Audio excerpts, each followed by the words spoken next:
Dobrý deň, ahoj, čau, nazdar. Dnes vám chcem predstaviť ďalšiu možnosť, ďalšiu zmenu, alebo zase novinku kotol od firmy Altep, konkrétne prevedenie Kompakt. Ako sám názov napovedá, Kompakt bude mať malé kompaktné rozmery, nízku svetlú výšku montáže, čiže netreba nejako špeciálne prerábať buď komín alebo pripojenie po nám všetkým známych vyjadruskách. Aj keď 25 kW kotol už bude mať výstup vyššie, ako bola pôvodná vyjadruska, alebo výstup je v hornej časti, tak komín bude ľahko prispôsobiteľný. Pre koho je určený tento kotol? Na spaľovanie dreva, rašeliny, hnedého uhlia? Myslím si, že nájde široké uplatnenie u zákazníkov, nakoľko je to kotol, ktorý má, ako som spomenul, kompaktný rozmer, čiže nízku svetlú montážnu výšku.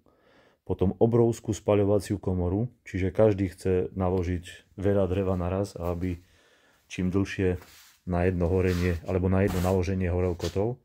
A ďalšia veľká výhoda tohto kotla je ľudová cena. Veľmi priateľná cena pre zákazníka. Toto sú uvádzacie ceny na slovenský trh. Vrátil by som sa k tej objemnej spaľovacej komore. Každý kotol už od výkonu 15 kW, 20 kW, 25 kW má hĺbku spaľovacej komory až 54 cm, čo je fenomén vo svojej triede. To znamená, že metrovicu stačí rezať na polovičku, ušetrí ho kopu energie, času, roboty. Kotol v hornej časti má dvierka pre vstup čistenia výmeníka. V strednej časti sú dvierka na nakladanie, v dolnej časti samozrejme popolník a vstup k roštu. Samotné dvierka sú dosť mohutne vyrobené.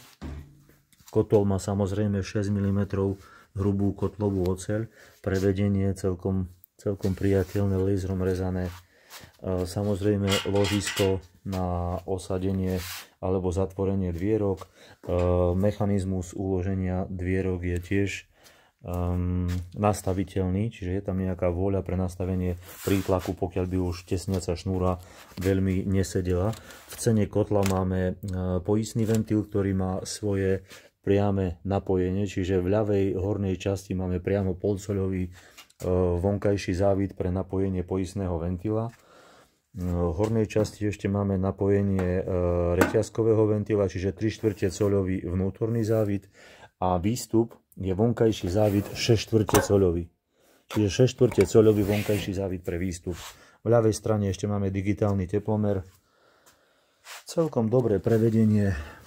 Hranatý výmeník, dva kanály pre výstup spalín. V tomto výmeníku je samozrejme voda.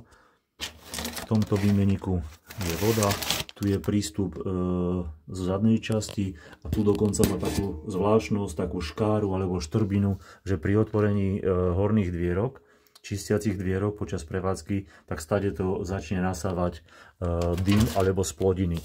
Toto je taká fičurinka, veľmi chválim, palec hore pre takéto riešenie, využitie odpadu pri výrobe a následne sa to len zacvakne do tejto časti z boku a môžeme si pohodlne zavesiť čistiace príslušenstvo na kotli. Samotná spaľovacia komora, toto je 20 kW kotol, 20 kW prevedenie. Ako som už spomenul, hĺbka spaľovacej komory je 54 cm, pri 15, 20 aj 25. Výška alebo šírka spaľovacej komory je 36 cm. Zase palec hore, že šírka dvierok je kompletne celková hĺbka kotla a šírka dvierok je vlastne identická, takže aké drevo dostaneme cez dvierka, tak taká je obrovská spaľovacia komora. V zadnej časti máme, alebo vidíme kanály na sekundárny prísun vzduchu, čiže samotný kotol v dolnej časti na ľavej strane má prípravu pre osadenie ventilátora na podporu horenia, tedy môžeme regulovať celý proces horenia. V dolnej časti vidíme dva masívne liatinové rošty, čiže tie rošty sa dajú pohodlne vyberať a vymeniť v prípade potreby. Takže šírka spaľovacej komory 36 cm v každom z troch variant, hĺbka spaľovacej komory 54 cm a výška spaľovacej komory je 34 pri 15 kW, 43 cm pri 20 a 53 cm výška spaľovacej komory pri 25 kW prevedení. Toto je 25, čiže obrovská spaľovacia komora. Pri 25 kW máme až, koľko to je, 103 decimetrov kubických objem naloženia spaľovacej komory. Pri 15, pri 20 83 decimetrov alebo litrov a pri 15 66. Celková hmotnosť kotla 230, 245 a 266. Celková výška kotla 719, 783 a 883, 15, 20 a 25 kW. Výška po stred sopúcha, sopúch je 160 mm, výška po stred sopúcha je nejakých 850 mm, 945 a 1045. Čiže celkom, ako som vravel, nízka konštrukcia kotla. Možno až nevýhoda, že treba k nemu nejako si kľaknúť alebo sa skrčiť pre naloženie, ale samozrejme obrovská spaľovacia komora je výhoda, čo hľadal každý zákazník, nehovoriac o veľmi priateľnej predajnej cene z DPH. To je teraz uvádzacia cena. V dolnej časti v dvierkach vidíme ešte nastavenie sekundárneho prívodu, no primárneho vzduchu. Samozrejme reťazkový termostat sa uchytí na tento otvor. A dole popolník není v cene, tu je taká západka, aby sa drevo nevykotúľalo prakticky von, čiže otočím, otvorím, mám prístup priamo ku roštom a dole už je len popolník.